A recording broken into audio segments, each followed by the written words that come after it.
So 2037, I will make my arrows drunk with blood, as my sword devours flesh, blood of the slain and the captive from the long-haired enemy chief. Oh, that's why I was supposed to put it after this. So Esau represents us. The Bible describes them as hairy and goat-like. Our slaughter is a sacrifice to their god, Satan.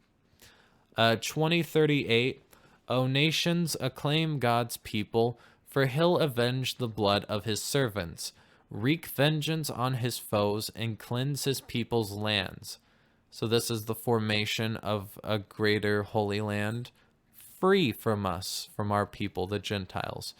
2039, Moses came together with Hosea, son of Nun, and recited all the words of this poem in the hearing of the people. It doesn't really say what the poem is, so I was sort of wondering if that's somewhere.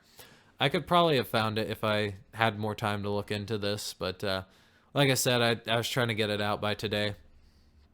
So, this, I think, is the return of the Hyksos Messiah, and I think this will be the heir of Akhenaten.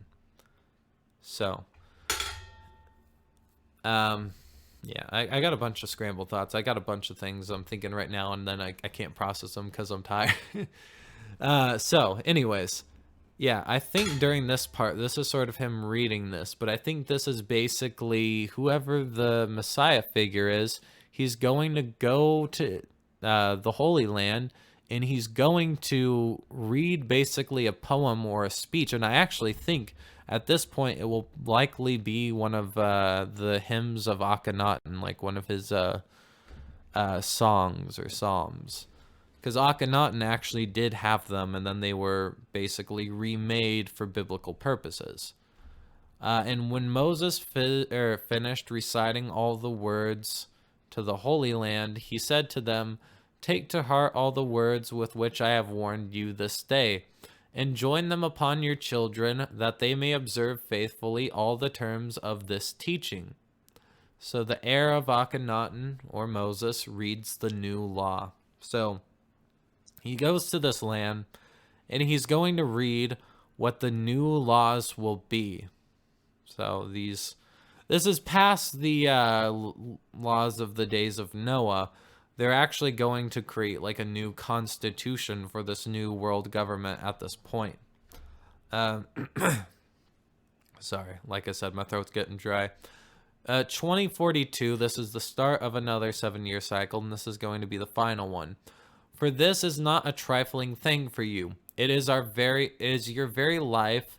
Through it you shall not endure on the land that you are to possess upon crossing the Jordan. So,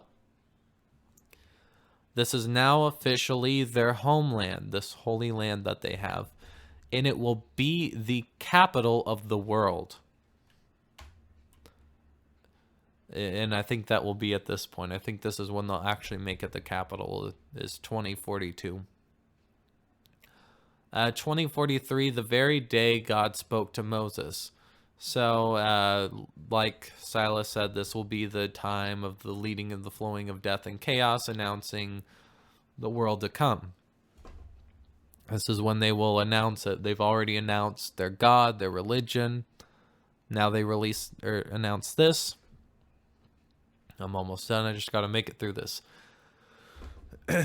Always pushing myself. So, 2024, ascend these heights of Abrim to Mount Nebo, which is the land of the Moab facing Jericho, and view the land of Canaan, from which I am giving the Holy Land people, the Hyksosians, as their holding. So, hold up.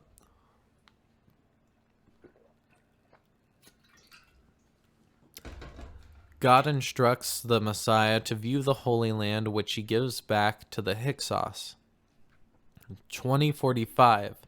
You shall die on the mountain that you are about to ascend, and shall be gathered to your kin as your brother Aaron died on the mountain of Hor, and was gathered to his kin. Sorry. So, the Messiah will die on the mountain before ascending, is sort of the interpretation. I actually think, if we go a bit further, 2046, for you both broke faith with me among the Israelite people, and at the waters of Meribath Kadesh in the wilderness of Zin, by failing to uphold my sanctity among the Israelite people. 2047, you may view the land from a distance, but you shall not enter it, the land that I am giving you to the Hyksos people. So, I think that this Messiah may look upon the Holy Land, but he will not enter. I actually expect, I might have said this earlier, but I'm getting tired, that he will rule from underground within these underground dwellings.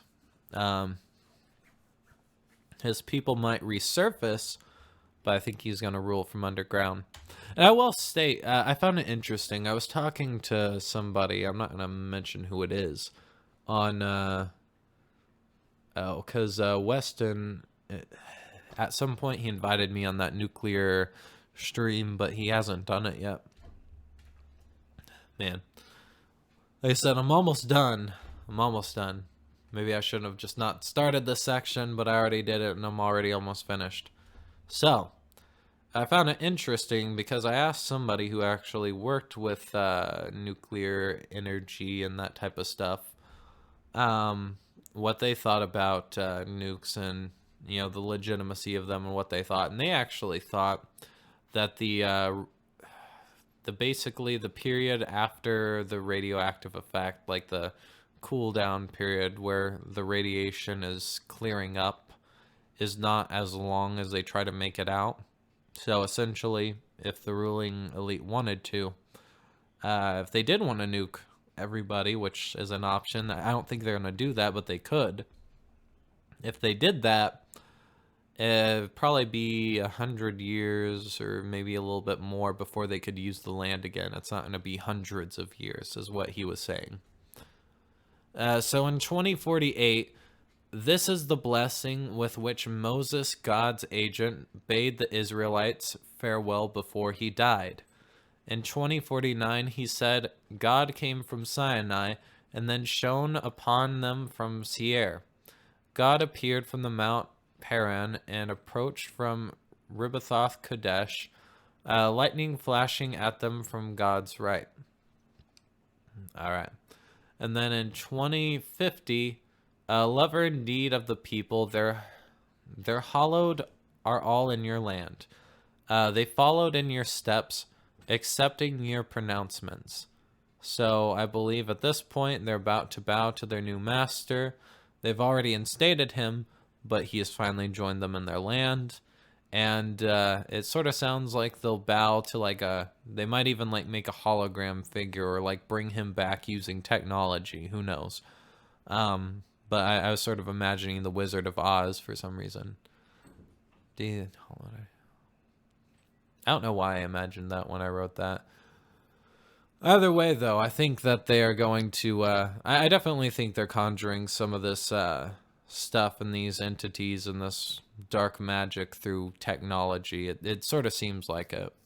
So I think their god actually will be brought back or brought into this world using this technology.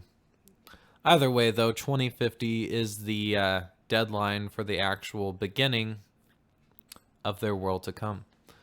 And with that said, I'm going to read chats real quick before we go. Oh yeah. JJ says, inversion every time with that group. Ariane says, I'm so late. Yeah, I'm sorry.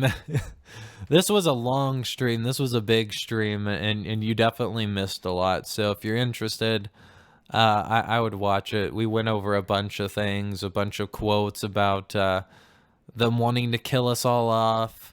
Not just from text, but from political leaders. Briefly touched on job loss due to machines, technology, and transhumanism. We briefly touched on that. But that stuff deserves its own stream. A lot of this stuff does. A lot of what we did tonight was speculation, basically trying to figure out what their plan is and what they're going to do. So, Yeah, I think I'm right about some things. Some things I'm a bit iffy on, but that's what we're trying to do here. We're trying to figure this out, and at some point, I'm not afraid to go back and tackle these verses again and tackle things as new information is revealed. So, with that said, another stream we probably need to do at some point is we need to look into solutions.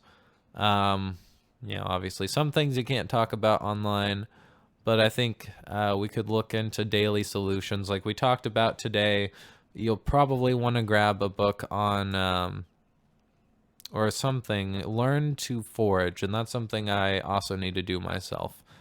You might have food now, but you might not always have food, and you might not be able to grow food all the time. But if worse comes to worse, foraging is the best way to go. It's always good to grow food, but it's also always good to be able to get food anywhere. So,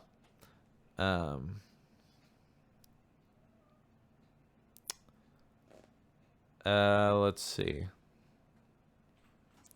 Yeah, like I said, this one's gonna go on YouTube, so some things I'm not gonna bring up right now. But I